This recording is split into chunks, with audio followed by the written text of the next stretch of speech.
good. Got me.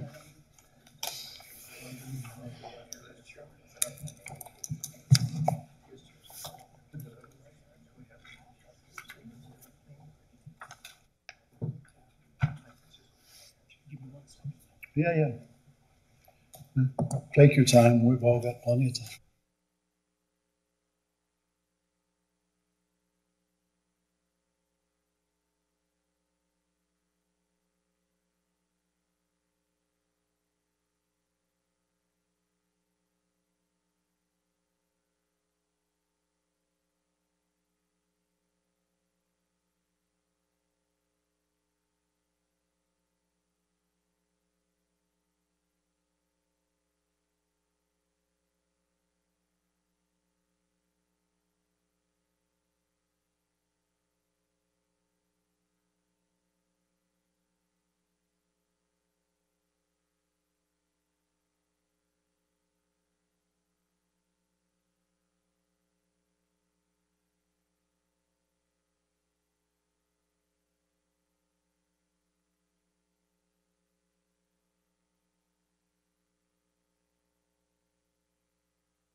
Sorry. Oh.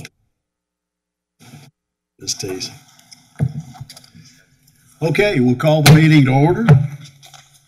Greetings and good afternoon. On behalf of the board, it is my pleasure to welcome everyone to the 9th meeting of the ETSU Board of Trustees. It is great to be meeting again here in the Millennium Center with the spring semester fully underway on campus. I'd like to take a few moments to reflect upon the work of the campus and the board that has transpired since our initial meeting back in March of 2017. Since the advent of the Board of Trustees, ETSU has completely restructured its budget operations, processes, planning structures, and timing. The university has moved from a centralized top-down system of budgeting to a decentralized system that provides responsibility at the college level. This transition has sparked a sense of entrepreneurship across the institution as new revenue are referred back to the colleges for them to invest. Also, for the first time in modern history at ETSU, we established tuition, fees, and scholarship levels prior to the close of the academic year, thereby allowing students to have some sense of the cost prior to heading home for the summer. Since our inaugural board meeting, ETSU has experienced record enrollment growth at the graduate level, maintained its undergraduate enrollment in the face of extreme headwinds, while other colleges across the state saw significant declines and we have experienced record graduation rates. As you will recall from Dr. Sherlin's presentation at our last board meeting, we are making great headway in the area of student success. All across campus, there's a sense of energy and participation in anticipation of the opening of the Culp and Martin Centers. Since the creation of the board, we have also acquired this building, its connecting bridge, and its parking garage. On the VA campus, we have opened Building 60, which is the home for our Center for Interprofessional Education, and completed renovated academic spaces to create a new home for our nationally ranked physical therapy program. This work has transpired because of your leadership, vision, and advocacy. I would like to remind the board that we have a major capital project pending before the governor for his consideration. If this project is fully funded, it would yield a $72 million investment for a new humanities building on our campus. This building is currently number 5 on the THEC list and would create badly needed construction jobs and affiliated jobs within our region. I encourage all of the trustees to contact their representatives in Nashville to stress the importance of this building for the future of our institution. Much of the work I have just outlined has occurred because of the leadership of Dr. Nolan and his team. As I mentioned to the board earlier in the semester, I've been working with Dr. Nolan to update his employment agreement. Later in our agenda under other business, I will update the board on Dr. Nolan's evaluation and the revised terms of his employment agreement. As you recall, the executive committee has asked that I work on these items on behalf of the board. Now I will turn to Dr. Linville and ask that he call the roll. Thank you. Dr. Alsop. Present. Ms. Ayers. Here. Mr. DiCarlo. Present. Mr. Golden. Here. Ms. Grisham. Dr. Latimer. Here. Ms. Miller. Present. Mr. Powell. Here. Mr. Ramsey. Here. Mr. Neiswanger. Here. Mr. Chair, you have a quorum. Thank you. The minutes from the regular meeting in November are found behind tab 1 in our board materials. Do I have an approval for these minutes? So moved. Second? Second. Thank you. All in favor say aye. Aye. Opposed, like sign. Okay. This time I entertain a report from the Finance and Administration Committee from Chairman Steve DiCarlo. Thank you, Mr. Chairman, and thank you, Dr. King, for all the work you did to prepare us and inform us today. The Finance and Administration Committee met this morning to review several items, namely 3, and I'll go through them. The committee discussed the unaudited comparative financial ratios. The ratios confirm the university is on solid financial footing. Return on assets increased due to the university's growth in capital assets and grants receivable, and foundation growth in assets from gifts and investment income. Net operating ratios increased primarily due to increases in state appropriations, $8 million, grants and contracts, $4 million, and investment income, $1 million. Primary reserves and viability ratios remain stable. Next, the committee had an interesting discussion on the university's budget process, which was color-coded and flow-charted. The flow charts were helpful. For a colorblind individual, the colors were tough. The university budget process alignment of the budget calendar with the governor's state of the state address on March 4th. The budget process allocates expenditure changes through increased appropriations and fees. The budget process also adjusts college-based budgets determined by enrollment changes in the fall and spring terms. Binding limits for fees were proposed by THEC in November. Budget hearings are held in December and January to determine institutional needs and to prioritize needs based on strategic plan on the strategic plan. And of course, the governor's budget on March 4th will propose the state appropriation. Third, the quarterly report of agreements over $250,000 was presented, and all purchases appeared routine and in line with our budget. With that, Mr. Chairman, I conclude my report. Thank you, Mr. DiCarlo. Are there any questions for the chairman? All right, thank you. Next, report from Academic and Student Affairs, Dr. Linda Lattimore. Thank you. We had a wonderful morning. We had a lot of robust discussion.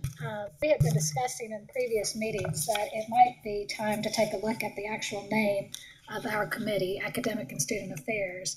And with the emerging ballot merger and changes in the research landscape, we thought it should come before the board to suggest we change the committee's name to Academic Research.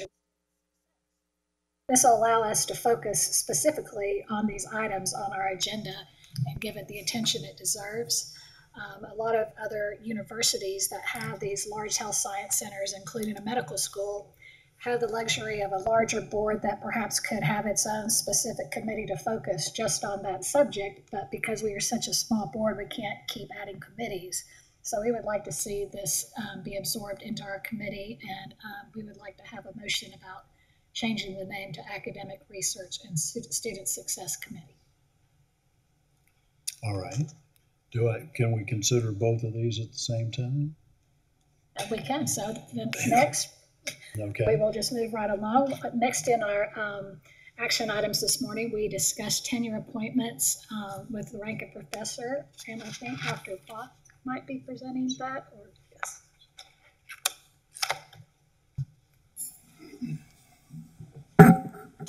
There were two recommendations to come forth to the committee for tenure with the approval of Dr. Nolan. The first is a recommendation for the tenure of Mr. David Adkins, who was brought to the university as Dean of University Libraries, replacing Dr. Pat Van Zant. He came from the University of Tennessee, Knoxville, where he had a tenured full professorship at that institution.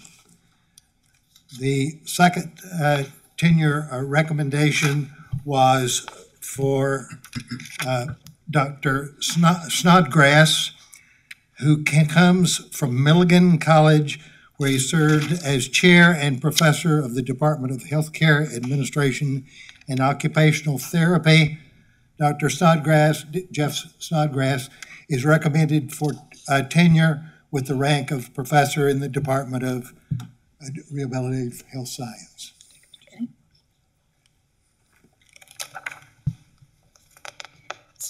All right.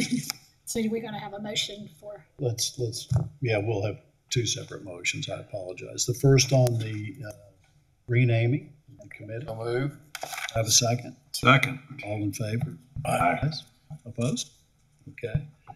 And secondly, on the presentation on tenure, do I have a motion? So moved. Second? Second. Second. All in favor, please say aye. Aye. Opposed, like sign. Ayes have it. Let's see. Next is the report from our audit committee, chaired by Mr. Golden. Thank you, Mr. Chair. We reviewed and approved the minutes for the November 16th, 2018 Audit Committee. Ms. Rebecca Lewis, the Chief Audit Executive, then presented certain revisions to the 2018-19 plan, which are routine. You set a plan in advance, and then you adjust for what comes. Ms. Lewis then reported the audit work performed since our last meeting in November 2018, as well as presented the heat map, and then review the recommendation log status, which also has color on it, but we write the name of the color. It's just a suggestion. Ms. Lewis also reported work. She's been engaged in an enterprise risk management exercise, which in another board meeting we may report out. But I would commend Ms. Lewis, her staff, and the university and the excellent job they've done with ERM. With that, we concluded, and that's my report. Thank you, Mr. Golden. The next, item 7, consent agenda. As noted in the materials found behind tab 5 of your agenda materials, several items have been reviewed by this morning. These items include approval of committee minute meetings. Are there any items on the consent agenda that members would like to pull for consideration by the full board? Seeing none, then I have a motion for adoption of the consent agenda. So moved. Do I have a second? Second. All in favor, please say aye. Aye. Opposed, like sign. Carries. Item 8, ETSU Veterans Affairs Report on Growth, Current Initiatives, and Accomplishments. It's my pleasure to welcome Colonel Tony Bucks, the Director of Veterans Affairs at ETSU, to provide an update on the growth and current initiatives. Thank you very much, sir. Good afternoon, everybody. Good afternoon. So as mentioned, I'm Colonel Tony Bonch. I'm a retired Army colonel, 32 years in the service, son of a veteran, so veterans issues are very near and dear to me. My father was 33 and a half years active duty in the Army, lived most of my life overseas, and also took my children overseas, so we continue the tradition. Very pleased today to brief you on the growth of our Veterans Affairs Department and the military-affiliated student population. So here's what makes us different from other schools.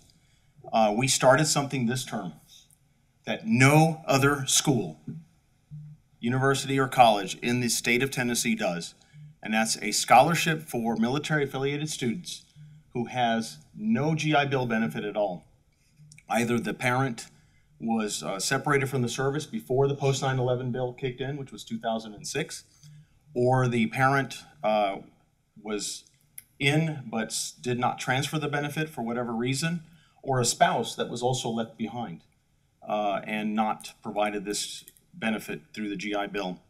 We also have certain categories of students, and that's the overtime scholarship you see, and those are veterans who came to school, maybe had a bad semester, or changed their major, and the GI Bill expires regardless of whether you needed an extra semester or not. So I spoke with Dr. Bach and, of course, Dr. Noland about an opportunity to perhaps create scholarships by recapitalizing some money that was saved through a law that had changed last year, and essentially take that money and recapitalize it into about $74,000 worth of scholarships. The nice thing is that not only do you grant the scholarships, but the student still pays a significant portion of their way. So while we are granting $74,000 in scholarships, we're making close to $300,000 in real revenue to the school. So you'll notice the child scholarship has 10 that we can grant per semester, and then we have 5 for the spouses, 10 for the overtime scholarship, and then we have an out-of-state waiver that we can enact as well. So far to date, I have awarded 2 military-affiliated student child scholarships and 8 military-affiliated student overtime. No spouses yet, but I am finding those students who have discontinued their studies because of financial reasons that still have an excellent GPA, and we already have 3 that have pledged to return in the summer. So we're bringing them home so they can finish their studies. So that's one thing I'm very pleased about. And the reason why I know no other college does this is because I had one of my APS students, who happens to be a military dependent, family member, call every other school and say, if I wanted to transfer to Tusculum University or MTSU, or you name the school, what would you provide for me? And they always got pointed to, well, do you have GI Bill? So no other school does this. There are also very few colleges, universities nationwide that does this, but I didn't want to, brag about something and not have the detail. But I know for a fact no other school does this in the state of Tennessee. The other thing that also sets ETSU apart is what's going to be dubbed the Veterans Path to Education portal.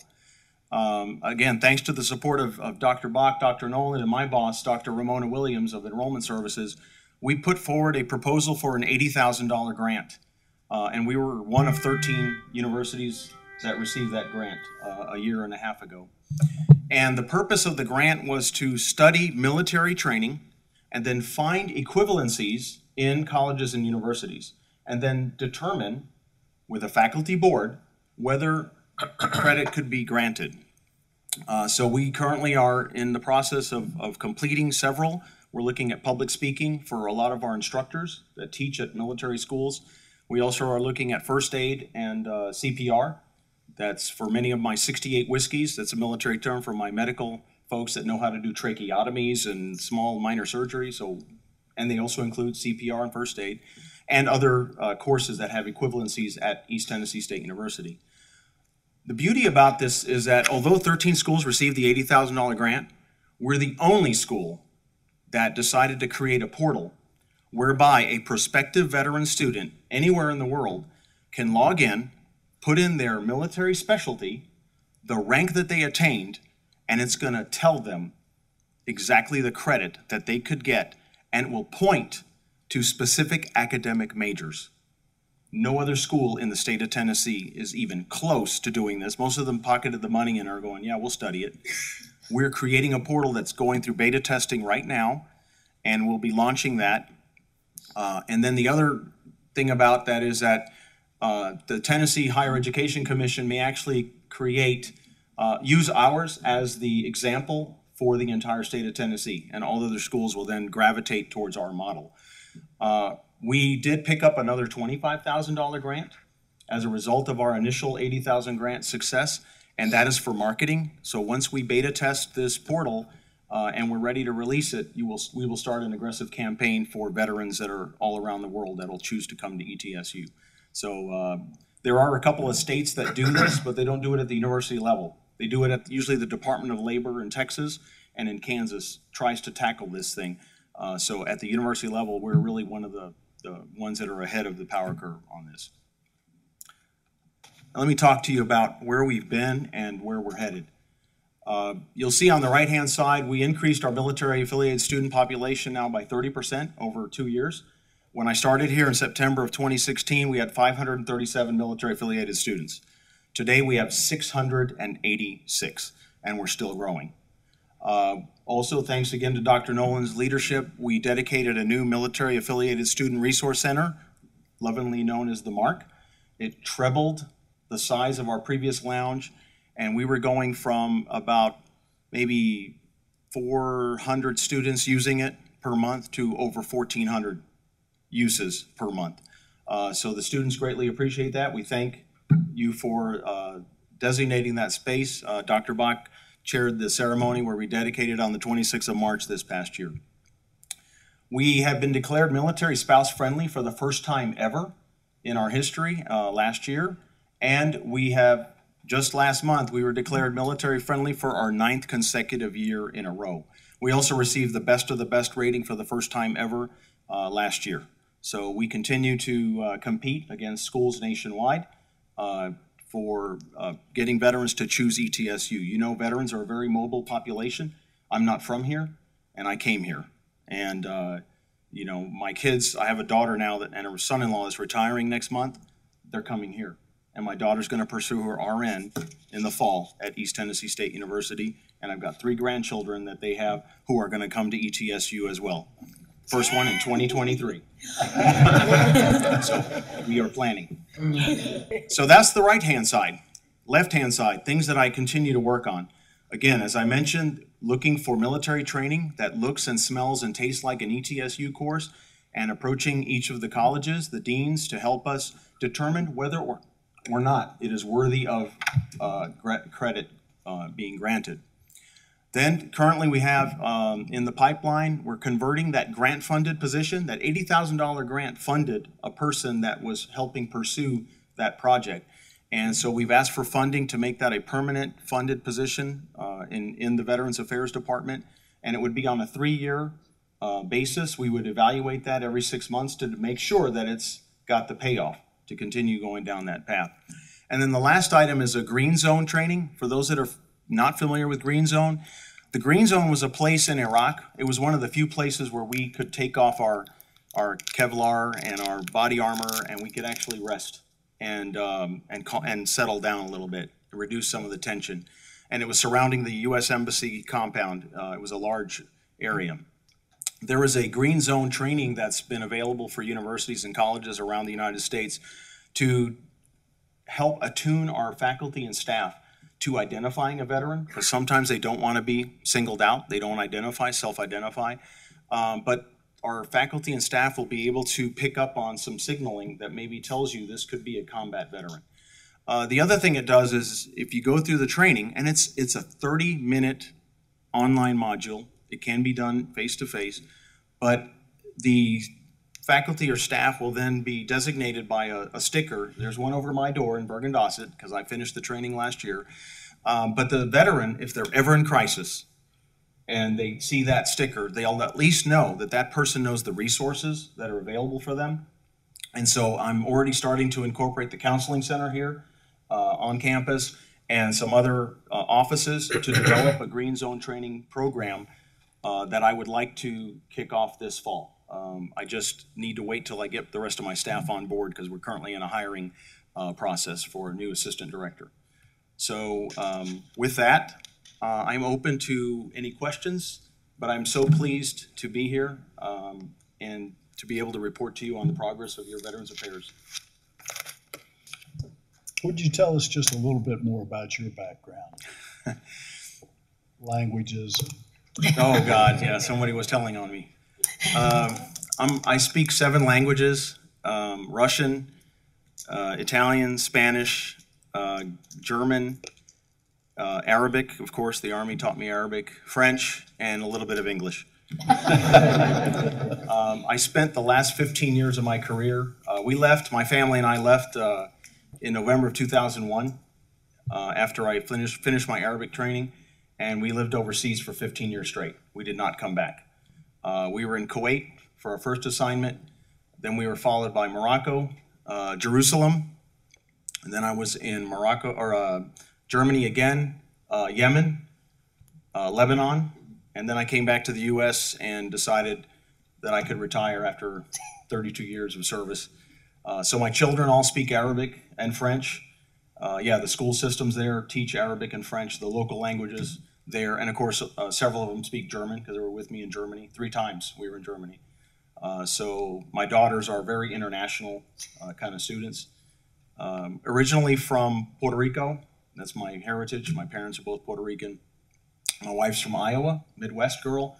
We met at the University of Iowa as my alumni for my bachelor's. And I have 2 master's degrees from Troy State in International Relations and from the Army War College in Strategic Studies.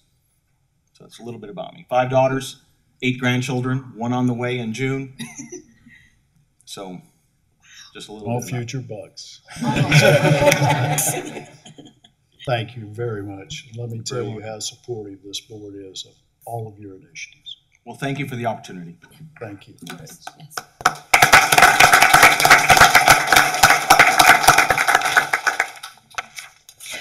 At this point, I'd like to ask Vice President of Student Affairs, Dr. Joe Sherlin, and the Director of Housing, Dr. Bonnie Burchett, to come forward to provide a brief presentation on housing and residence life. Obviously, it's a critical component of the university, also related to ensuring student success.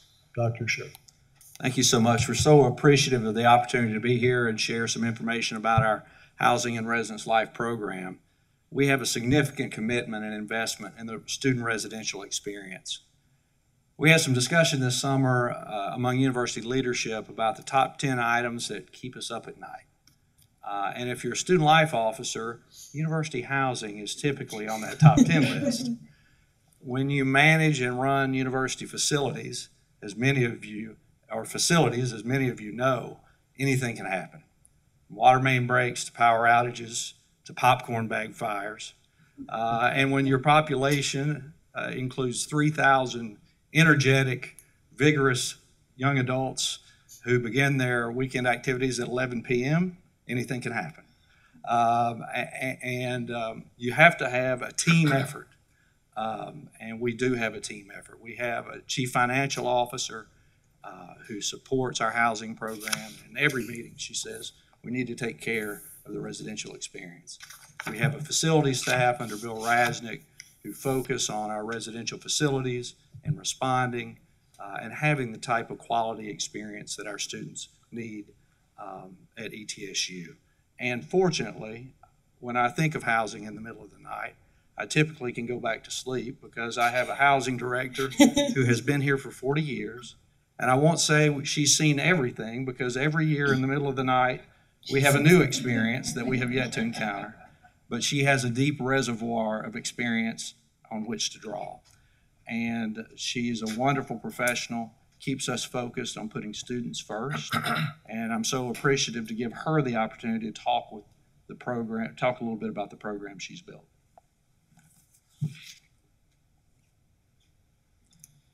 Thank you, Dr. Sherlin. And it's not a program that I built. It's a program, again, as a team.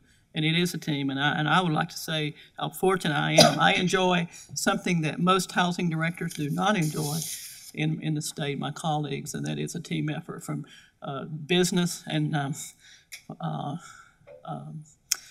facilities and everybody. So who are we? We're an auxiliary service. We report operationally to the Vice President of Student Affairs and budgetary to the Chief Financial Officer. We are a profession. We belong to professional organizations internationally, as well as our state and regional, and have standards by which we try to adhere to in housing and residence life. We have an annual budget about $50 million, which is generated mostly through student rent. We are self-supporting as an auxiliary service. We have not had a fee increase since 14-15. You see our range of rents up there, and we're on the low side compared to our peer institutions. We also have camps and conferences, guest housing. We have band camps. I'm happy to report that we have about 80 interns who intern at Eastman each summer who live on our campus during the summer. We, about $8 million, we transfer to debt service. We have a debt of about $7 million. We pay about $6.6 million each year. I think it might have gone down a little bit. I think we've made a payment already this year, $6 million. Then in operating, it's over to our pro rata plan, our services, salaries. We have to pay the university for services since we are self-supporting. We're required to keep about a 5%, or at least put over about a 5% off our budget into R&R, and we have consistently met that goal and exceeded that goal. We have approximately 100 staff in our residence life, and over about 60, 70 of those are student. They're either undergraduates, graduates, students who work for us. We have professional staff in our operations, which are our assignments, our billing, our marketing. Our residence life component is made up of apartment manager, area coordinators. These are professional staff who live in the different areas of our housing. They're there 24/7. One of them is on call 24/7, as well as other folks who work in a lot of our different capacities. In facilities, we report indirectly. Our housing facilities reports indirectly to me. And of course, they have a housing facilities manager, custodial, maintenance. These are folks who are dedicated to our housing facilities. They're in and out of our halls every day, cleaning, working, so our students know them. All of our staff are background checked, have to pass a background before we hire them. That's facilities as well as our residence life staff. And so we have a great relationship there because these folks see our students see them, and it's a great relationship. We have 34 buildings, 100 years, they've all been renovated. We offer a lot of different types of housing. What we've tried to do is offer different options, different price points, different amenities. And we have from freshmen to medical students who live on our campus. We have over 1 million square foot facilities. Back in 2002, we had some halls that were going to be, the debt service was going to be retired on those. And so our goal was to relook at all of that to see which ones needed to be renovated, which ones needed to be replaced, which one we could repurpose. Did we need new? We wanted to increase the number of students that lived on campus. So our master plan that we brought in consultants kind of outlined a plan for us, and it took us about 12 years, I think, but we did end up renovating all the halls except the ones that we tore down and rebuilt. And here are two examples. Centennial Hall, which is apartment style housing for undergraduates, and then Governor's Hall, sort of hotel type of housing, 2 students with a bathroom in each room was a really important thing for our students at that time. And so we were able to provide that, which we did not have any housing like that at the time. We also did a marketing study back in 2016, and some of the things that they found that we're proud of is compared to our off-campus residents, the students who lived on campus felt more acclimated to ETSU by living on campus, felt connected, provided a sense of community. So students on campus felt more engaged, and especially the ones who lived in the traditional style housing as opposed to the apartments. And of course, our students told us that cost was always an issue, so our students are cost sensitive. So out of that, and in line with our Division of Student Affairs strategic plan and the university strategic plan, one of our goals is, of course, to be good stewards of our facilities and our technology and to promote growth. So we increase, maintain our space for our students to enhance community, because it does matter what type of facility they live in as to their satisfaction. So some plans that we do, continuous improvement plans. I meet regularly with our facility staff, and we look at everything from how we're doing, how our work requests are put in. A student now can put in a work request on email from their phone. It goes directly to a housing facility staff person. Well, we're wanting to improve upon that. We're going to put in a system where students can put in a work request, and then they'll be able to track that work request and see where it's at and see what's been done. And if you had to order a part or something, that information gets back to the student. And so we're looking at a lot of those, but the basic bottom line is that we want every student to, when they move into a room, that room is ready, it's clean, ready, and good order, and we want to keep it that way. We also have a 5-year maintenance plan. We're already looking at the things we're going to be doing in the summer each year to keep our facilities up to date. We're excited about a new master plan that we're going to kick off here next week, or next couple of weeks, that we are in the process of working out the details, but we're going to be looking again at the update the demand assessment, looking at a financial model, looking at our space needs utilization, analyze possibly a public-private partnership, because we've got some halls that we've got to decide what we need to do with it. We need to look at our enrollment figures and all that, and take all that in consideration. So this consultants will help us with that. We in housing could not do our job without all the other folks on the campus. Either we work very directly with them or indirectly. And these are just a few of our campus stakeholders who we rely heavily on, particularly facilities, particularly public safety, and of course all the divisions are the departments within the Division of Student Affairs. Now, looking at the residence life side, a few years ago, we kind of felt like that, we wasn't really where we needed to be. And we did a lot of programs in our halls, but it was programs where students that you may have 2, 3 students, mostly with staff who were coming. We didn't feel like we were reaching the students. So as a department, we sat down and said, okay, what are we doing? What do we want to do? We look at curricular approach. What do we want students to learn when they live in a residence hall? What are some learning outcomes? And we looked at benchmarking. We used the Sky Factor, which is a national benchmarking assessment. And we can compare ourselves to other people, other institutions who take this assessment, as well as we can pick out peer institutions to compare ourselves to as well. So we decided upon a residential curriculum. So we've actually written a curriculum for residence life. We've had faculty, staff on the campus to review it, our stakeholders, give us feedback on it. Are we doing? We've actually written lesson plans.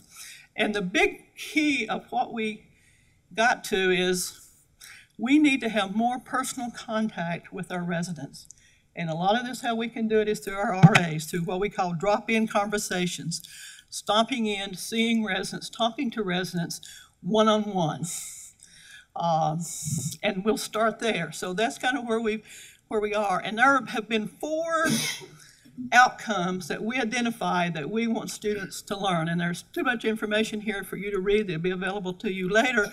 But the ones that I want to hit on to let you know about is 1, building a sense of community.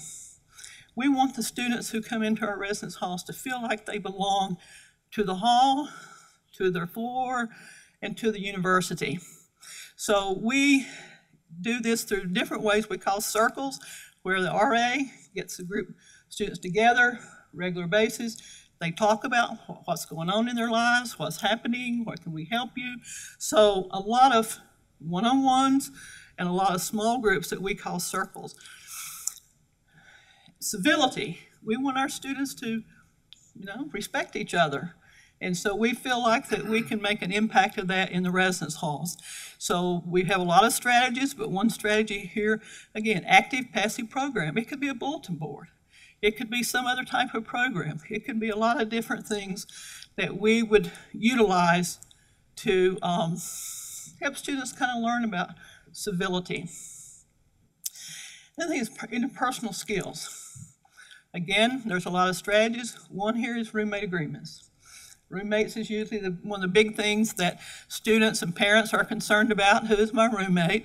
So we want students to sit down with their roommate and actually make a contract. There is an agreement that they fill out and sign, each one of them sign, about how they're going to do, about borrowing my stuff, all those kinds of things that usually makes for roommate issues, and actually fill that out and sign it and agree to it.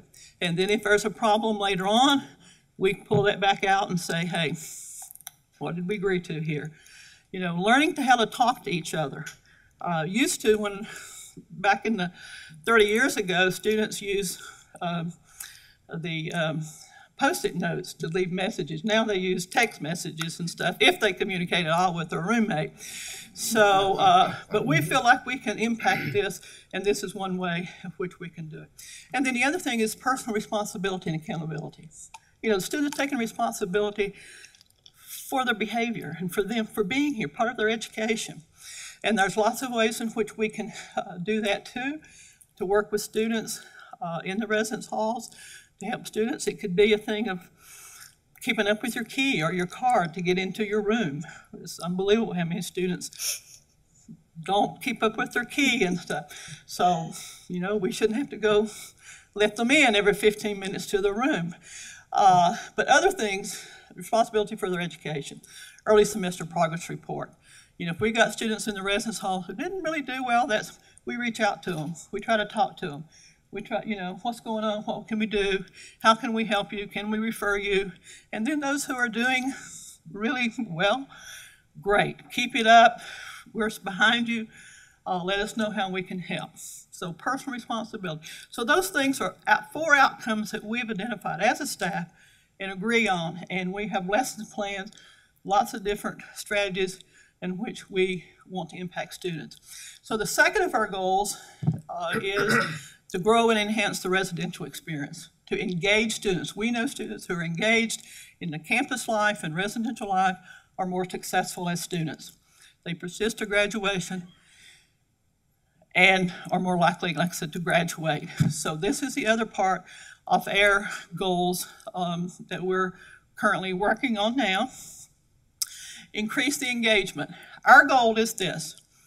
We want every student who comes and lives in our residence halls to connect to some group, a peer group on campus. We don't want them to come and just sit in their room and never be connected. A lot of the students are already going to be connected to groups, and we're trying to find those who are not and try to seek them out and work. Again, using a lot of different things, drop-ins, just stopping by a couple times a semester, see how it's going, have those conversations. Right now, our staff are doing that for spring. How the year has gone? What are you involved in? Asking those kind of questions. And we're keeping that information and tracking that. And then recognizing students who do well. 38% of our students who lived on campus fall semester were on the dean's list. That's a 7% increase over the last 4 years. And we're proud of that. But then connecting students to something on the campus. If students get connected, and we can have an impact on that. Also, academic partnerships, developing a faculty fellows program. We want to support the academic components. We do that in a lot of ways with our university advisors, with other faculty and staff, through our learning communities. We do it through scholarships. We started in fall of 2015. I started giving scholarships, housing scholarships to students who had great grades. Their grades were good, but they still had a high financial need. And so we were able to give over 100 scholarships every year to students who need that little extra and who could be the difference of them living on campus and staying in school. And I get those from students who request it, from advisors, from the bursar's office, scholarship office, who give me those names of students that, hey, can we help them? And I'm happy to say that there's a couple of them are going to be graduating here in May that got it the first year that they came in 4 years ago. We're proud of that. And here is some of our faculty fellow partners who were in action over the semester, who did Family Feud at Lucille Clement. That was, and been in some other halls. The students really enjoyed it, and it's a lot of fun. Dr. Nolan and Dr. Sherlin are very competitive. And we could do another showing if you'd like to see some other slides. Developing a first-year experience. We've got another group on the campus who are looking at the freshman, the first-year experience, and we are looking at, of course, the residential experience and how we can connect to that, as well as how we can, in living, learning communities, define communities. One of the things now, we have a required meal plan on our campus, and there are a lot of ways that housing and dining can work together and be partners, and we are. We've been great partners for this 3 years, and going into next fall, all students who live at the residence halls will be required to purchase a meal plan, and so we are working on other ways of which we can partner and help that build that college experience for our students. And of course, connecting to first-year programs, we have several bridge programs on campus, and we're part of that. Dr. Sherlin shared with you the last time about some of those initiatives. And then living learning communities. We do not have enough of these. We have 9. This is where students would live together on a floor, a hall. Our pre-health living and learning community is probably one of our strongest. That's where students who are interested in the health-related fields live together, take a class together, have peer mentors, some faculty involvement and tutoring. But we want to build on that, and so we're seeking academic partnerships to further those living learning communities. Now, we have some designated populations. There are already some groups of students who are in groups who are in kind of a learning community, just a virtue of the group that they're in, like some ROTC folks, like the marching band, honors, and lots of other groups. A lot of these students live on campus because of their scholarship that requires them to live on campus, and we'd like to have more, but these are students who are already connected. We want to support those, but still we're looking for those students who are not connected, who we want to get connected as well. Now, building toward the future, where do we go? We impact a great number of students, but we don't want students just to feel like a number, though. That's why we've gotten back kind of that basic, that one-on-one small groups. We certainly have got to keep enhancing our facilities because it matters, the facilities and the environment in which they live. We're not just bystanders in education. We're just not in the student success. We are an important part. And again, our housing and dining, we have great opportunity there to do a lot of other initiatives that I think will support the campus experience. And then we're looking at possibly a residency requirement for first-year students who are under the age of 21. Should they live on campus? Right now, we have a good number who choose to do that already or part of their scholarship. Should we increase that? And that's been one of the things now as we're getting some data about that. We'll be making some decisions and maybe some recommendations moving forward on a requirement for first-year students. And of course, in a strategic plan, our goal is to 3,500 students on campus by 2025. And we certainly continue want to work on that. So I could talk all day about housing. It is a passion because I do believe that we touch the life in so many different ways of our students and have an impact. Our full-time staff, for instance, if the student goes to the hospital, one of our resident students goes to the hospital, one of our full-time staff goes to the hospital to follow up with that student. Maybe sitting there with them for several hours while they're waiting for tests or whatever. That's the kind of dedication that I think that our staff has. Be glad to take questions. First, I want to apologize. I'm one of the students that lost their key. Oh. But you're learning, though. But I learned. Learning some strategies to. I wanted to ask, in your personal opinion, what would be the goal for Department of Housing and Residence Life in 10 years or so, which would be like 2030, which seems really far, but that's really close to now. But what would that look like to you? I would love to have met that at least 3,500 and beyond to that. I would love to have classes offered in some of our residence hall space and have a lot more learning communities, because these are all high impact practices that benefit students. Research shows that. I would like for every first year student, at least the first year, and then would look at a second year. That's another goal. It's not just that first year, but a second year to build on that and how we can help sophomores as well. Yeah, just keep growing, and I think we've built a good foundation. We just need to keep growing. Dr. Burchett, I just want to say on a personal note, as an ETSU alum, that you were here when I was here as a student. Scott wanted to know if I was going to tell the whole story. I might as well now that I'm just saying it out loud, but I was one of those students that stayed here as a freshman. So you are on track. And I normally fly up here. I drove this morning, and the person that I talked to on the way up here to stay away was my college roommate from my freshman year at ETSU. So those lasting friendships, you are absolutely on track. I will have to say that, as a sidebar, that first year, my college roommate and I were on housing probation. So we knew your office. But I hope I was nice. I hope I treated you right. Obviously, you did. I mean, you, my parents, somebody did something right, because you fast forward. But I think it's a testament to what you're saying, that I can say from 20 plus years ago, being that college freshman that stayed on campus, met my roommate for the first time from Knoxville, Tennessee at ETSU, and fostered a friendship that has lasted. Like I said, I was on the phone with her this morning, driving up here. So Absolutely. kudos to you, your seniority and your tenure at ETSU, and it created lifetime friendships and opened lots of doors. But you're right, housing is an important part of college campus life. Exactly. Thank you for that. Probation and all. Probation. It was a learning experience.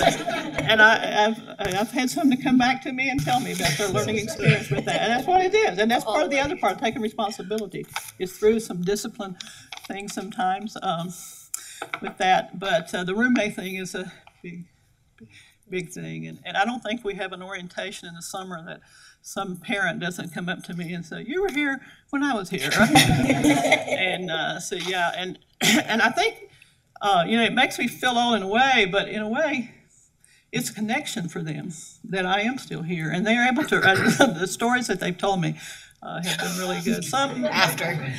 I think that hopefully the time is up on doing anything about them. But How many beds do you have now? Pardon? How many beds do you have now? We have a little over 3,000 beds. We have about 2,700 students for spring semester who are living here now. Some of them have private rooms. They could purchase a private room. So obviously the next follow-up is if we get to 3,500 goal, there'll have to be a building project? Possibly it's a thing that the consultants are going to look at, because some of the halls may not be the halls that we want to take into the future for residence halls. We may want to replace some and then add to them. Yes, and all that would have to be looked at, like we did back in 2002. There's some, like some of the older halls had built-in beds and stuff. There was just nothing we could do with them to make them other than just a small room with a concrete bed. And so the decision was to take those down and build a new. And so that's part of the process that we'll have to look through here as well.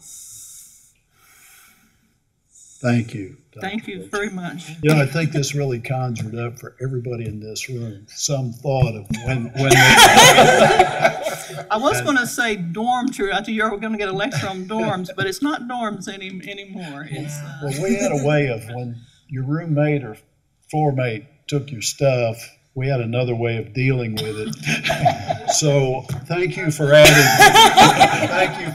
the civility training.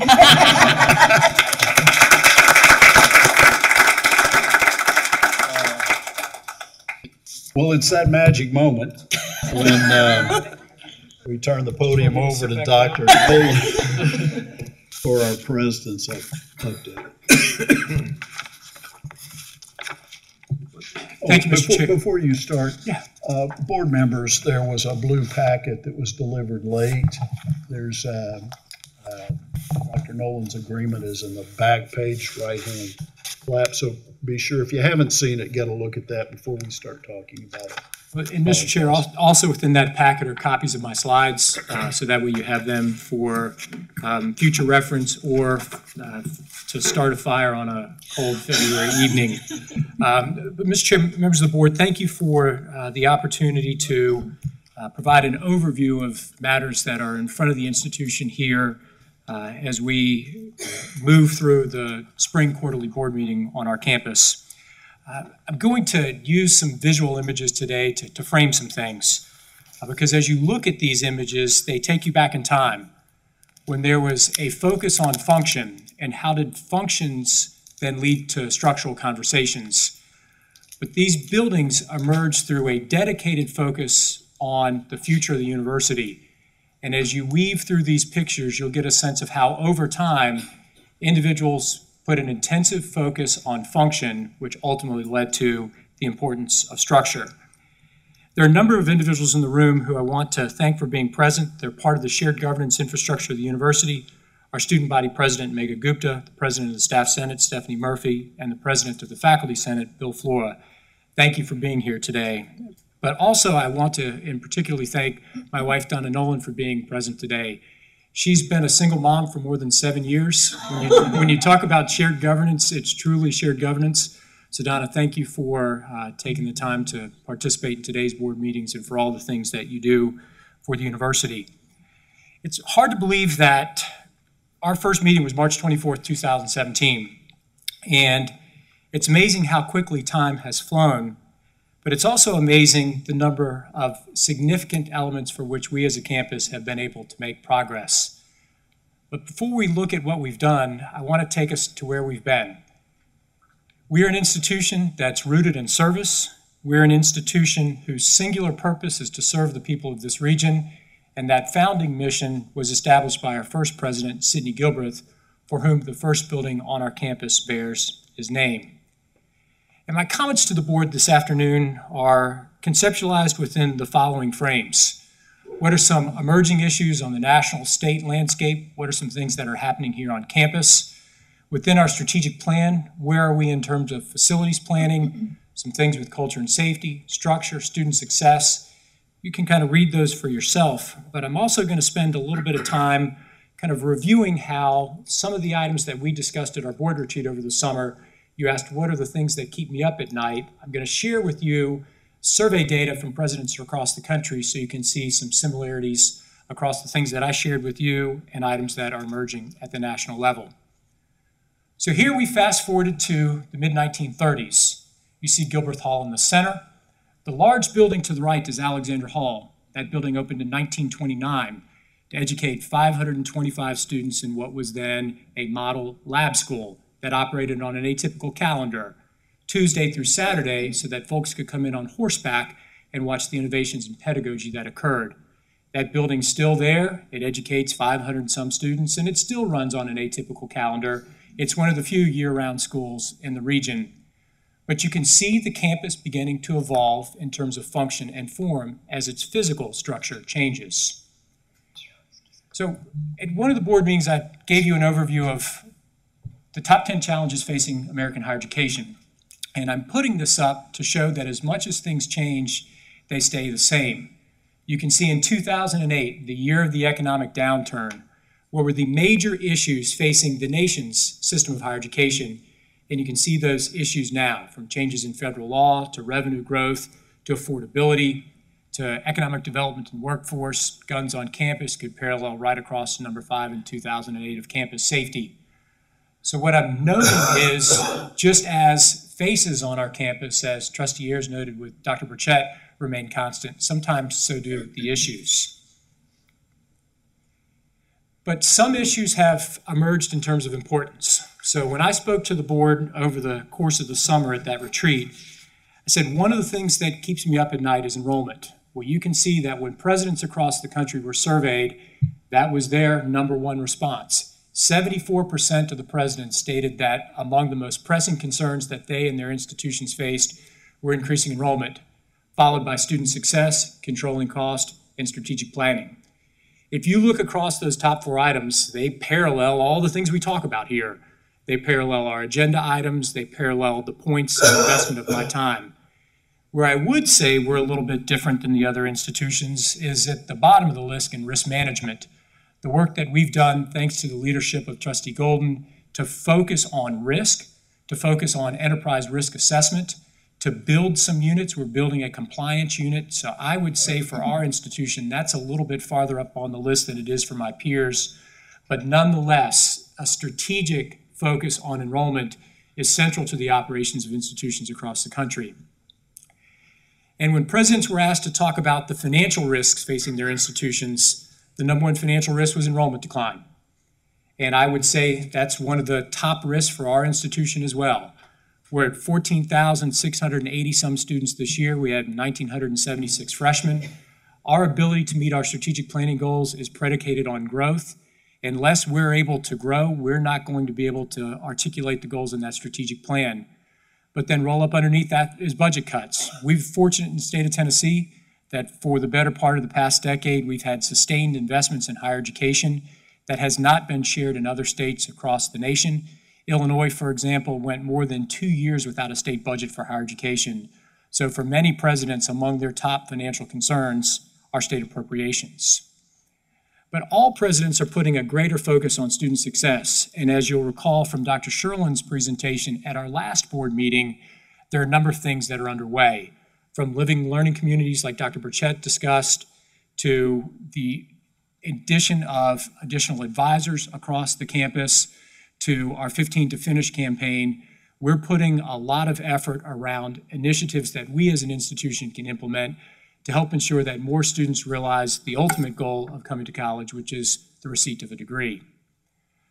So now fast forward to somewhere in the mid-50s. The trees have begun to grow.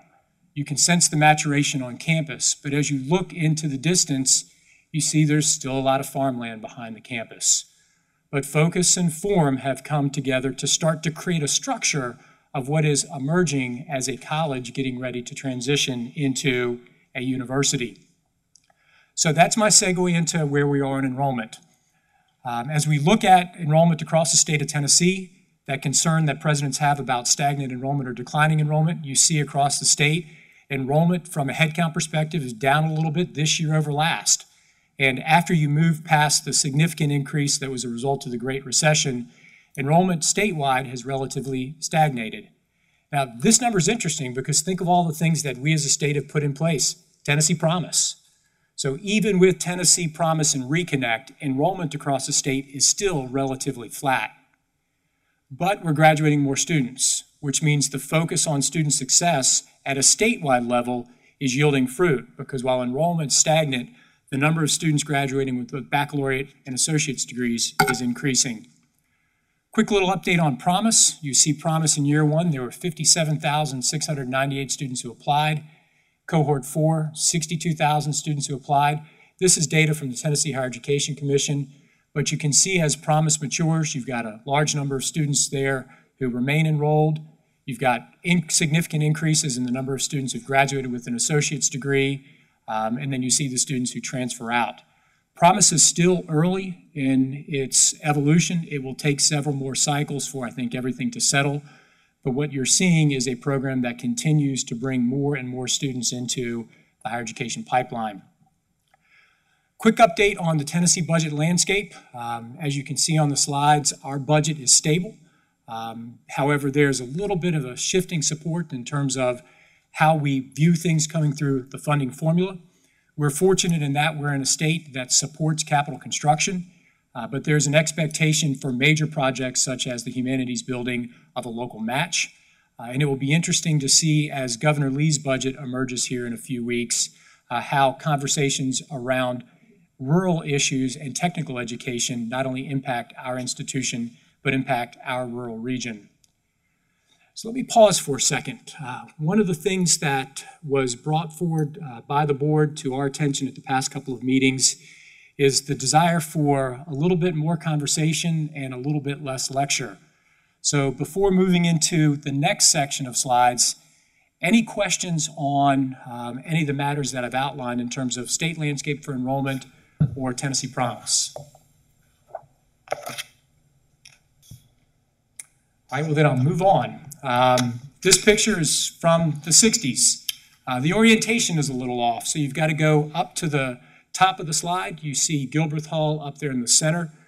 Football field has emerged. You see Brooks Gym, the business building, and then down along the bottom of the picture, construction trailers and the construction of some of the residence halls that still provide our residence life infrastructure here on campus.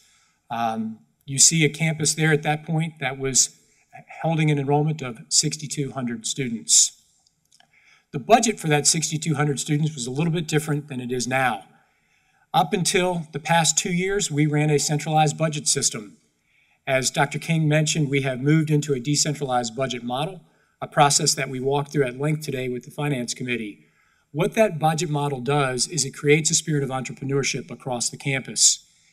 Colleges have, for the first time in modern history, the ability to retain funds. We're distributing enrollment revenue back to them, and then at the end of the year, revenue that is unexpended, half of that returns to the colleges for investment, half of that returns to the institution. But as we move to the decentralized budget, there are some anomalies that have emerged. As we get into this, I think in hindsight, the budget for arts and sciences may not have been established at the level that it was required. So I think as we begin to move forward through the continual evolution of the decentralized budget, we've got to look at how we make some colleges like arts and sciences whole. That's 70% of all the credit hour production at the university.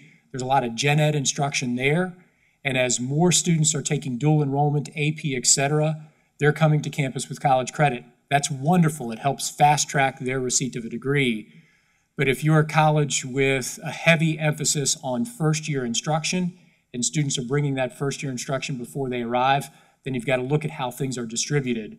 So as we're continuing to dig into the model, you're going to see us really look intently at certain colleges to ensure that their bases are appropriately positioned. The key is, as you see the third bullet from the bottom, our budgets are balanced, we've invested in reserves, and we provided salary enhancements for the 5th time in 6 years. But if we're going to keep all this up, we must grow enrollment in order to continue to move forward with the elements that are in the strategic plan. This chart was provided today by Dr. King to the Finance Committee, and I just want to draw your attention to it for those of you who were not in the Finance meeting. Fair amount of inside baseball here, but the bottom takeaway is on the CFI, which is a measure of financial robustness across the university. If the number falls below a 2, then you as a board should start to ask questions about our reserve rates, about our cash flow, our net operating revenues, et cetera. But you see across almost every column significant improvements in both reserves, operating revenues, et cetera. Now, much of that is because of some increases in philanthropy, but the real driver for some of those significant percentage increases is just the volume of revenue flowing through the institution on capital construction.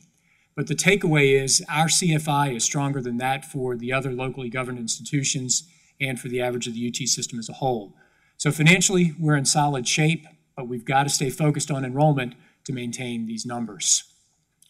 Just a quick update on staffing. There's a lot of examination that's occurring across the institution about faculty and staff salaries and load, particularly some conversations about adjunct faculty. Adjunct faculty on our campus have not had base salary enhancements in a couple of decades.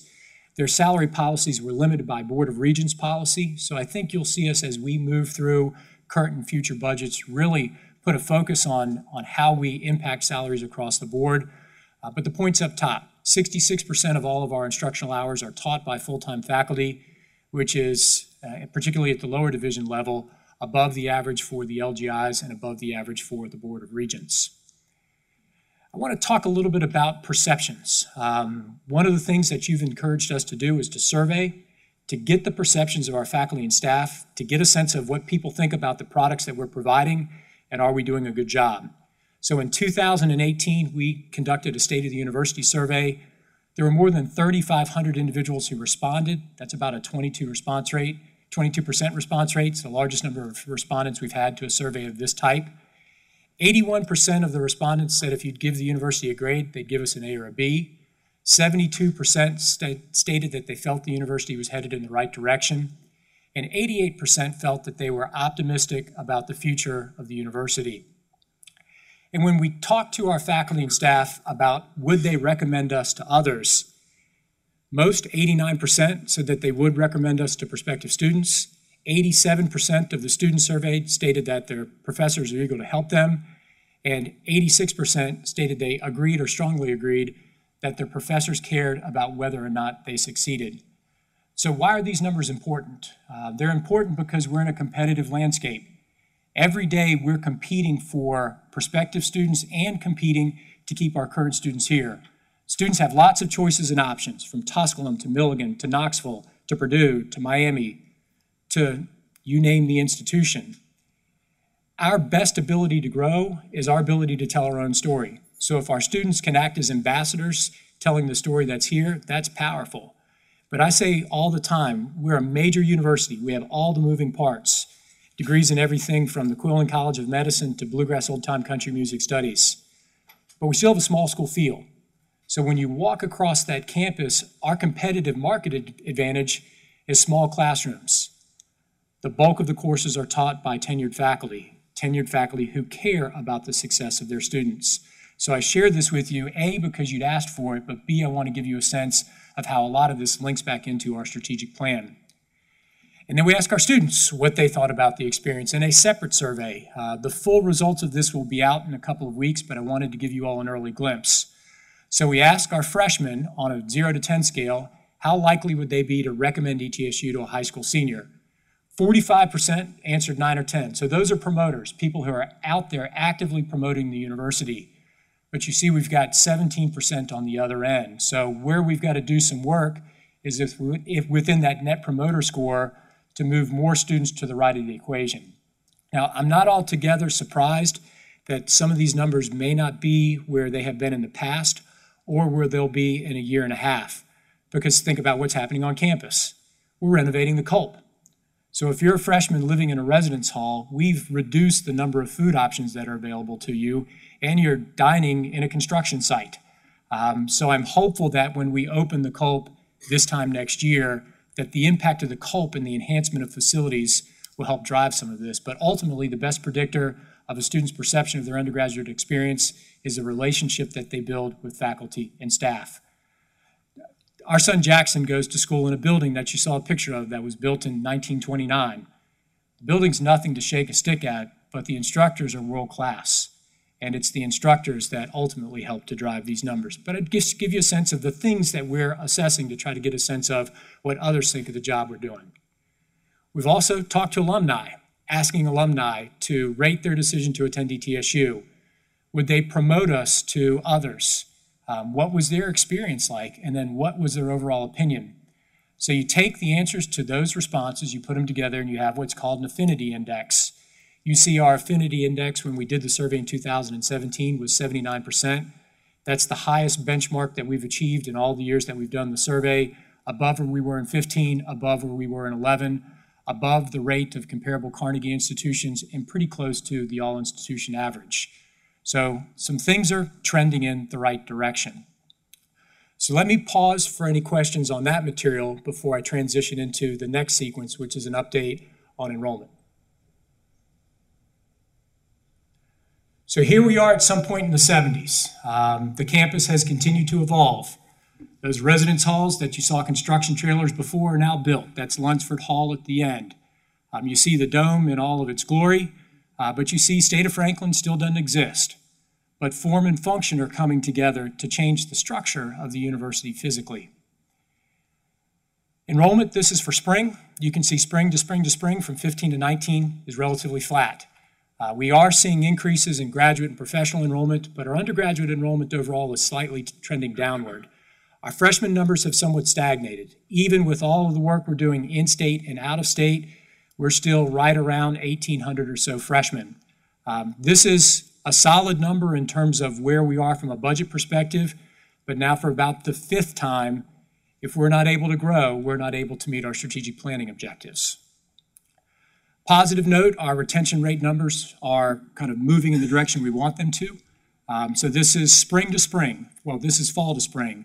So 88% of the freshmen who started at the institution in the fall returned for the spring semester, which gives us a prediction that if things remain constant, our fall to fall retention rate will be right around 72%.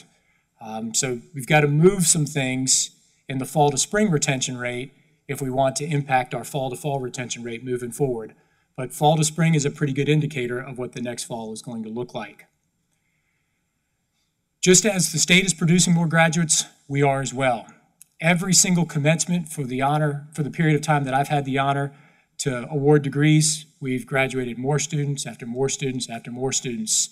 So we're making our part in the governor's drive to 55. But if enrollment's flat and you're graduating more students, then you've got to make up something in the in-between, which means you've got to increase transfer students, you've got to start new programs. So I'm just giving you this as a glimpse ahead that as we continue to graduate more students, we've got to look at what happens with respect to the backfill. Here's our graduation rate numbers. Now these are 4-year numbers, 5-year numbers, and 6-year numbers. Trustee DiCarlo said something today in the Finance Committee that I absolutely enjoyed. I wish you'd said it to my father because it took me 5 years to graduate. I changed my major. And you said 5 years is better than 7. Depending upon where you are, 7 years might have been pretty good. But we don't have 7 years up on this chart. What you see here is students who start at East Tennessee State University and graduate from East Tennessee State University. The THEC numbers have graduated from anywhere at about 5% to that ratio. So when I talk about half the students graduating, that's using the THEC number. But you can see from a projection perspective, if things hold, we're going to project, once again, a pretty good increase in our 6-year graduation rate over the year prior. And if we follow through with these numbers, this would be the highest 6-year graduation rate in the history of the university. It's still not where we want it to be. That number in our strategic plan is 60, but we're making progress as the student success efforts that we've provided to you are starting to take hold. So I've talked about freshmen. Here's the number of applications, here's the number of freshmen, and you see our yield. For a long period of time, we had about 4,000 to 5,000 applications to the institution. Then we changed the way we marketed. Much more intensive direct mail marketing to students, both in our region and outside of the region. The net result is the number of applications jumped significantly. On the flip side, the freshman class is still relatively constant. Now, for those of you who pay attention to higher education, you know that nationally students on average apply to more than 6 institutions. There's a lot of shopping that goes on. So you're seeing that shopping move through some of these numbers. But it's important for us as a campus to look at not only how we increase the number of applications, but how we improve our yield rate. But there you see our freshman classes from about the downturn until now. Now, I would call this in many respects a success, because if you compare our numbers to others in the state, you don't see the significant drop here that you saw with Promise at other places, such as Tennessee Tech, Middle, TSU, and others. So we've been able to tread water, but I'm just giving you a little bit of sense of where we are and where I think we will be moving forward. Colonel Bonks talked about some of the effort that we put in place to grow our veterans population. At a couple board meetings ago, you asked us what we were doing in the area of STEM. And this past fall, at the guidance and direction that you provided for us to be more purposeful around STEM, we launched a STEM scholarship. You can see the criteria there. It's a living learning community. Chairman Neiswanger talked to me about the power of living learning communities that he has some experience with, but it's creating a STEM living learning community on our campus. But then also look at that bottom button. Background check to participate in K-12 outreach activities. Why is that important? Because part of the scholarship is we require every recipient of this to get into the local schools and to give back, to be STEM educators for those in rural communities who may not have the access to tutoring and mentoring. So here we're tying a scholarship to that founding institutional mission of we're founded to improve the quality of life for the people of our region. So here comes the road. And let me pause to see if there are any questions about the enrollment material that I walked through. If I had to do it all over again, I wish we could have bought all the property on the right side of the road and the left side of the road, because it really would have changed the profile of campus. But nonetheless, you see how Johnson City is changing and how that connection with Johnson City into the campus, once again, focus altogether yields structure and function. So any questions on the enrollment material? I have one. Yeah. Well, two actually. First question, I want all these pictures. Can I get all these pictures? Yes, ma'am. And second, with the graduation. Off the web. That's fine. I'll send it to you. The second question, go back to the graduation. Yes, so you talked a little bit about the first year students and how that compares to, I guess, the other LGI schools in the UT system. How does this compare? Our graduation rate, we're going to be right on average with what were the former Board of Regents institutions, and we're on average with the institutions in the state that are in the UT system minus Knoxville. So Knoxville's numbers are going to look a little bit different than ours, but if you compare our graduation rates to the Board of Regents peers, we're above the midpoint. So Tech would be above us, Knoxville would be above us. I'm looking to Dr. Hoff, but we'll be happy to provide you with that information. But you can see on the 4-year movement, this is 15 to finish. This is the 15 to finish in action. In 2000, 20% of the students graduated in 4 years. Now 31% of the students are graduating in 4 years. Nowhere near where we want it to be, but that's an 11 percentage point increase across those classes. Other questions on that section of the presentation? So just as a reminder, our strategic plan, I'll not bore you with each of the 6 areas, but here are the goals that you established for us at your inaugural meeting. 18,000 students, 2,000 transfer students, 60% of our students graduating within 6 years. Now that's the THEC number, but you can see we've got some movement to make. 85% retention rate, 12,000 applications. You just saw where we were in terms of applications. These are aggressive goals. We may or may not hit these goals, but by pushing ourselves, we're going to be stronger as a university. We spend a lot of time trying to link the things we do to this, but I just wanted to remind you, these are the goals that you established for us as a campus at our first board meeting back in 2017. So now, another look. Here are some of the residence halls that some of you may have lived in. As Dr. Burchett noted, some of these were not to the standards that we're looking for in 2019. So in 2002, when they moved through a strategic housing master plan, they took some of these buildings to the ground to build Governors and Centennial. I anticipate as we launch the next housing facility strategic plan, we may do the same thing for some of the residence halls on the backside of campus. But that was our residence hall portfolio minus from Stone all the way down to Lunsford in the early 70s. So the next portion is an update on things that are happening in the General Assembly and emerging issues on campus. So just a quick overview on things that are happening in Nashville. I want to thank Bridget Baird. Bridget got all the way back here after having spent the week in Nashville. She's in Nashville every day when session is in. She's our eyes and ears there. She's a great advocate for the university. As you look at things that are moving through on the THEC side, our first legislative initiative is support for the outcomes formula. If funded, that would be $4.28 million in new formula appropriations for the general campus and $1.12 million in new revenue for Quillen and our family practice operations. We've talked a great deal with members of the General Assembly about the Gatton College of Pharmacy tuition equalization piece of legislation. It's a scholarship program that would equalize tuition for Tennesseans who want to attend Gatton with what out-of-staters are paying to go to Knoxville. So we met with all of our delegation, legislative leadership, and met with governor staff about this here within the past couple of weeks. We want to see continued support for the campus safety funding we've received the past couple of years. This has allowed us to put interior locks on all of our classroom doors. Well, 2/3. We'll finish the other third this summer. And then this summer, we'll deepen the infrastructure of technology and cameras across campus. You had a chance today at lunch to hear from Dr. Block as he outlined his vision for the College of Medicine. Central to that vision is our ability to grow subspecialists. In the THEC budget request to the governor are 2 items for Quillen. One is for an additional pediatric surgeon. As many are aware, we have 1 pediatric surgeon, and this would provide additional coverage for us, not only on the ETSU side, but for individuals across the ballot system. And the other would be support for pediatric subspecialists. We are confident that if this funding is received, that their funding would be matched by ballot. So a good opportunity to partnership. But this is something that is on the THEC list that was recommended to the governor for the governor's funding consideration. We're also searching for predictability around capital projects in the process governing their development.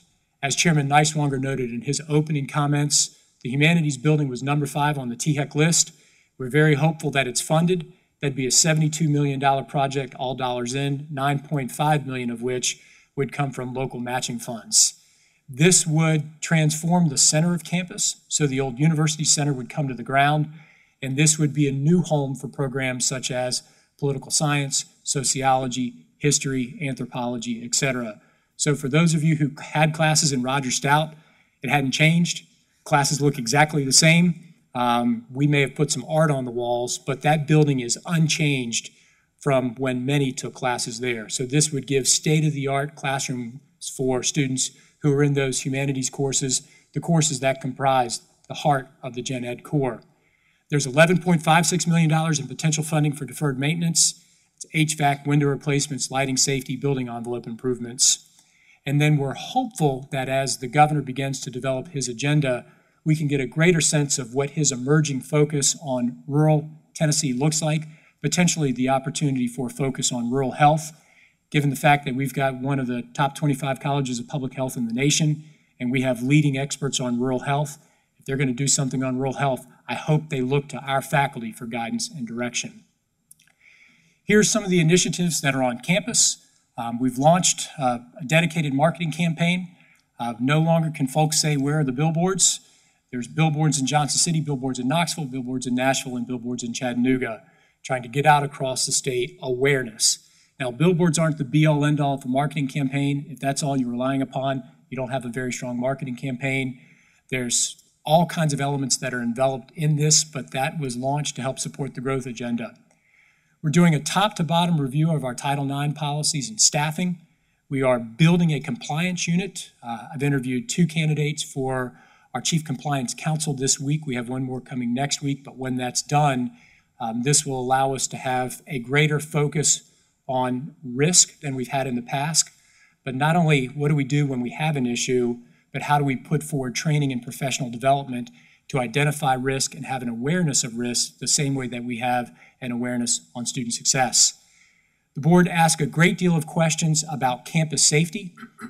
It was just a few months ago, first day of campus, start of the fall semester, when we had to lock down the campus.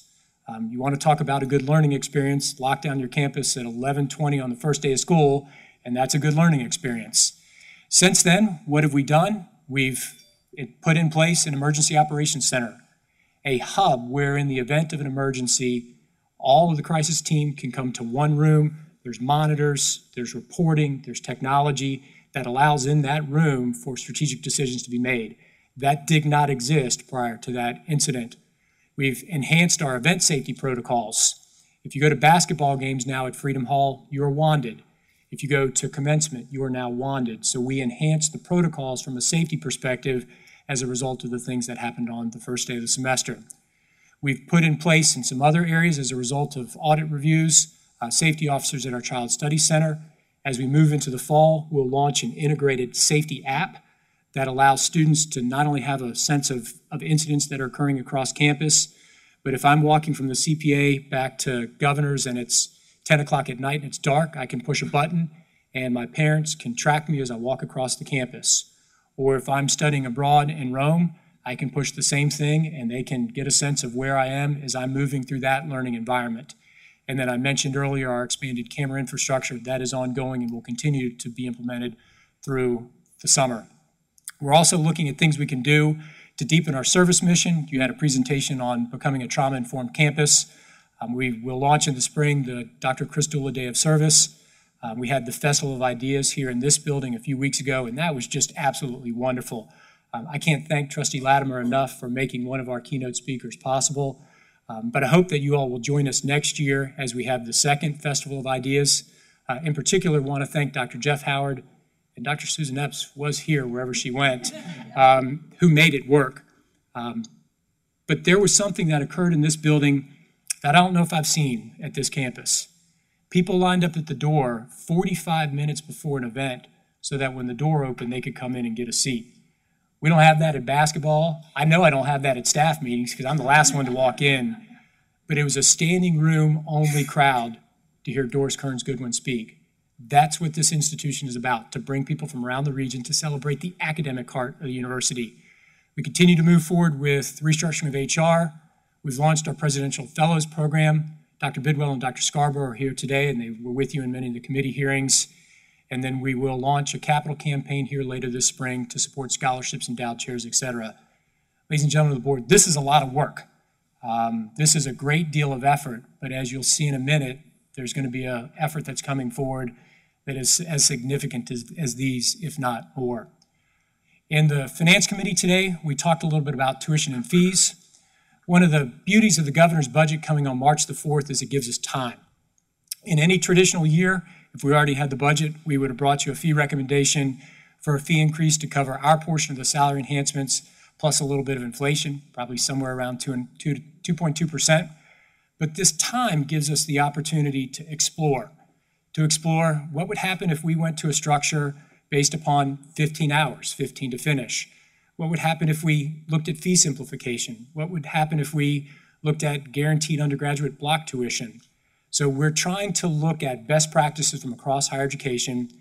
We're floating as many trial balloons as we can. Some of these trial balloons may take flight, others may pop. But working with the Finance Committee, we will bring through the board some of the due diligence work, and that due diligence work will inform not only the tuition and fee recommendation this year, but potentially our structure of how we examine tuition and fees moving forward. So before moving into the next portion, any questions on that material? So I've talked a lot about buildings. Right now, I don't have a picture of buildings. I have a picture of people. Because ultimately, it's people who define the institution. And a recurring theme over the course of the past year from the board has been your desire for me to look at the structure of the university and to do so in a way that maximizes opportunities for us to meet our strategic planning objectives. You've also stressed that my office look at long-term issues related to continuity of operations, talent identification, professional development, and succession planning. Since our last meeting, a number of items have unfolded that have shed light on the importance of the charge that you've given to me. And if you'd allow me to digress for a little bit, I want to talk a little bit about the importance of people and how people not only define institutions, but how they are defined by the places that they call home. Our university mission and value statements declare that people come first and they're treated with dignity and respect. And this is more than a collection of words. In fact, it's one of the things that I'm most proud of about being a part of this institution.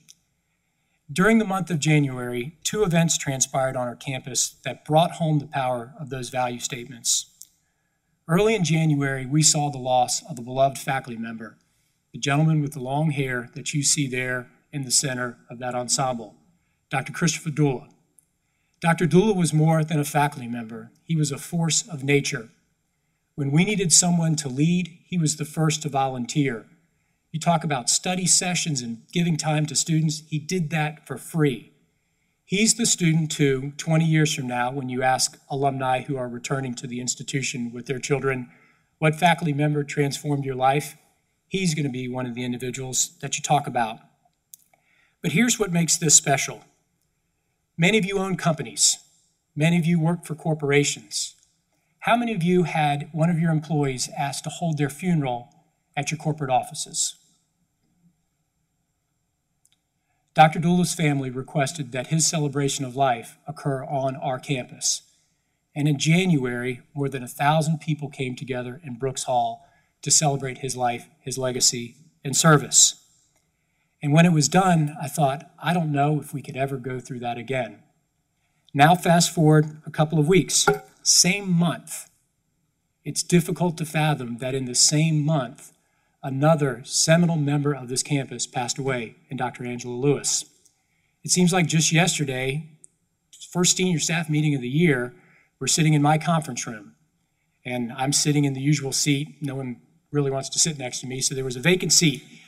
Dr. Lewis came in late with a little bit of cough, and I could tell that she didn't feel well.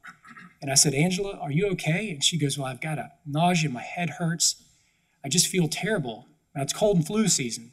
And I said, well, if you got the flu, go sit over there. She goes, no, I think it's something else. Fast forward 2 weeks, she's having a tumor removed from her brain. Fast forward 4 days later, I'm receiving a call from her son telling me that she'd passed away. Fast forward a couple weeks after that, we're having another funeral service on our campus in Brooks Gym, celebrating the life, the legacy, and the service of Dr. Angela Lewis. Now, I don't know many institutions that have that connection to people that we have here. Now, why in the world does all of this matter? Well, it matters because the passing of Dr. Lewis really brought to my attention in a critical way the gaps that we had with respect to some personal aspects on our campus. Because with Dr. Lewis's passing, there were central functions that now did not have a home. All of our equity and diversity efforts, all of our work related to service outreach, service learning, community engagement, and our Women's Resource Center, all of those things fell under her umbrella. And you now walk into the office on Monday, and we didn't have a backup plan. Not only that, we didn't have a sense of where those items would be distributed.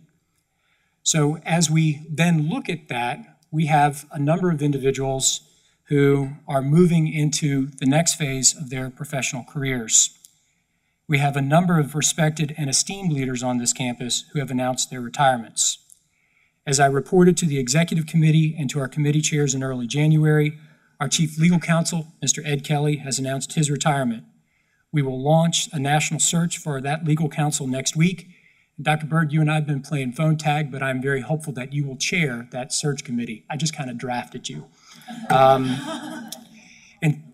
And secondly, my chief of staff, Dr. Jane Jones, has announced her retirement.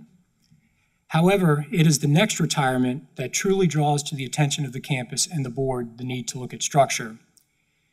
It is with a great sense of reservation that I inform the board that Dr. Bert Bach has announced his intent to retire. Dr. Bach has served as the provost of our university since 1994.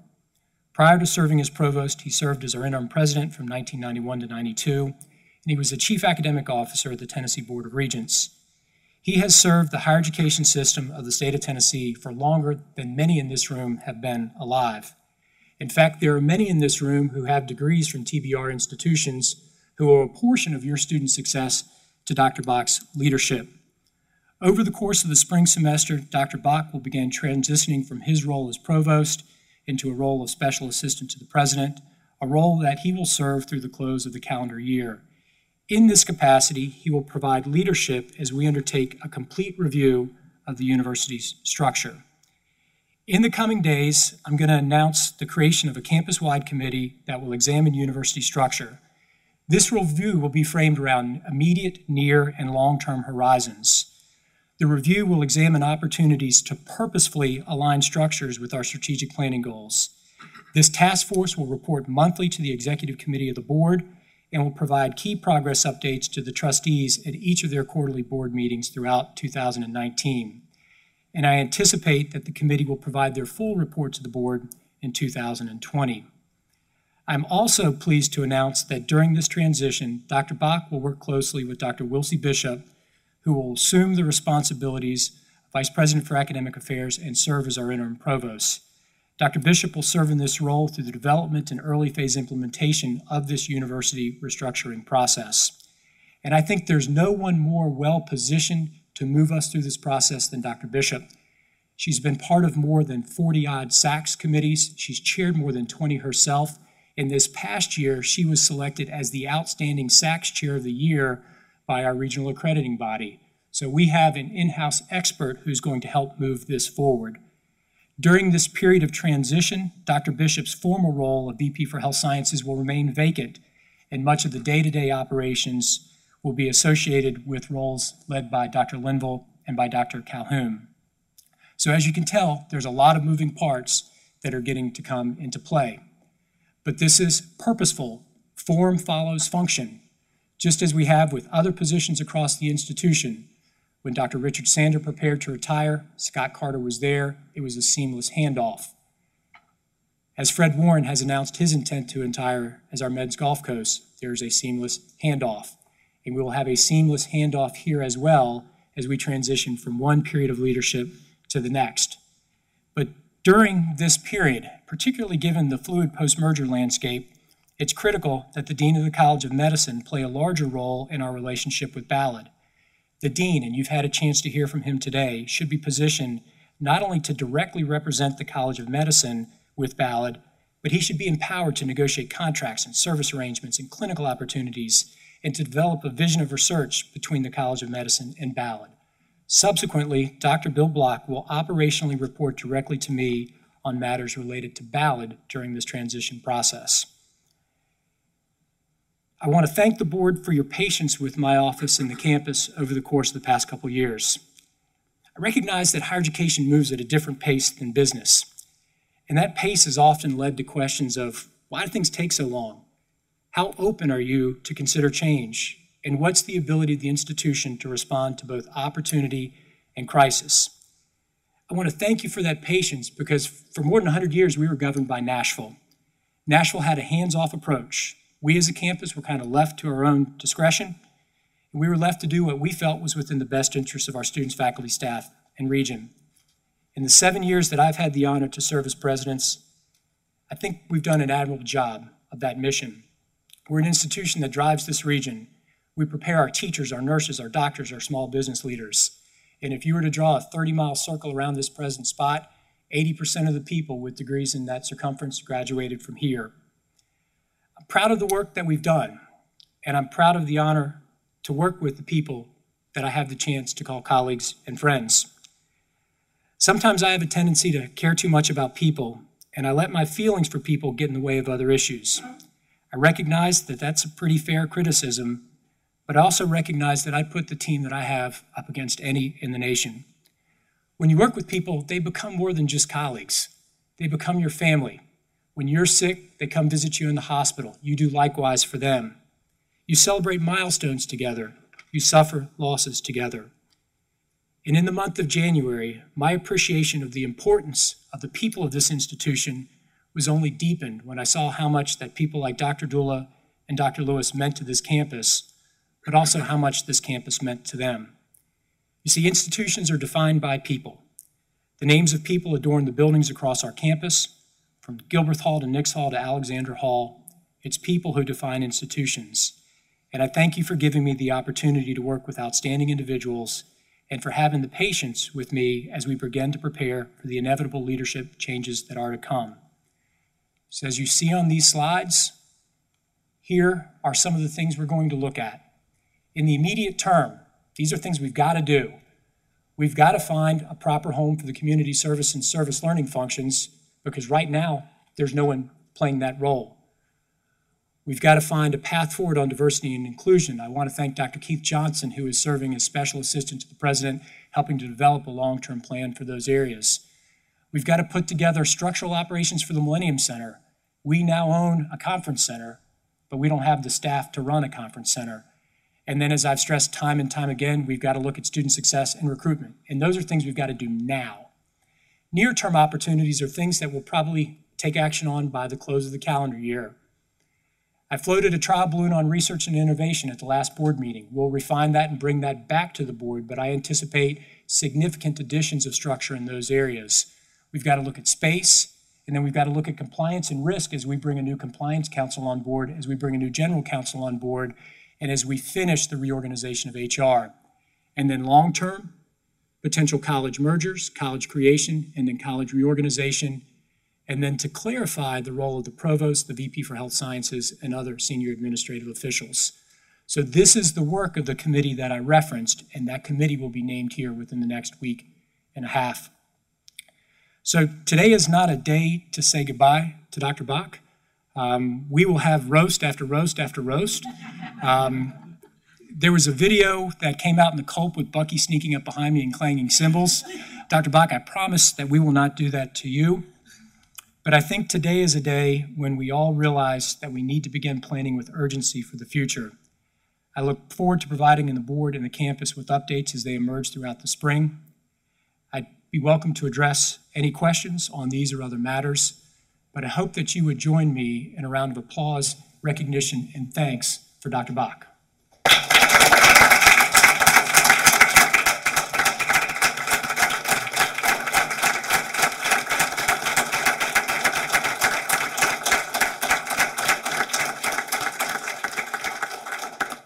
Mr. Chair, that concludes my report, but I'd be happy to take any questions. All right, questions for our president?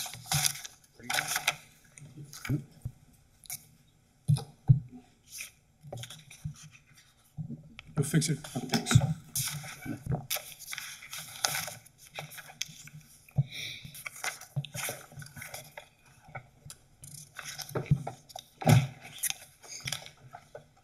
I alluded to earlier in the presentation, under other business today, I'd like to provide an update on Dr. Nolan's evaluation. As I've indicated in previous board meetings, I've been working closely with Dr. Nolan, reviewing his performance of the past year alongside performance goals. I feel that the board is pleased with Dr. Nolan's leadership and the university's accomplishments under that leadership. As you are aware, one of the primary responsibilities of the Board of Trustees is the selection and evaluation of our president. To that end, I provided today to the board for consideration a list of terms for Dr. Nolan's continued employment as our president. These terms outline performance goals and expectations and subsequently frame the terms of his engagement with ETSU. This is a result of my ongoing discussions with the president about his performance, vision for the future of our university. Are there any questions or comments from any of the trustees? I hope you've all had time to look at that agreement that I'm going to ask you to formalize today. At this time, it's my pleasure to ask for a motion and a second to approve Dr. Nolan's revised employment agreement. So moved. I have a second. A second. All in favor, please signify by saying aye. Aye. Any opposed? Thank you. Thank you, Dr. Nolan, for all that you do and your continued dedication to success. It's great. Thank you.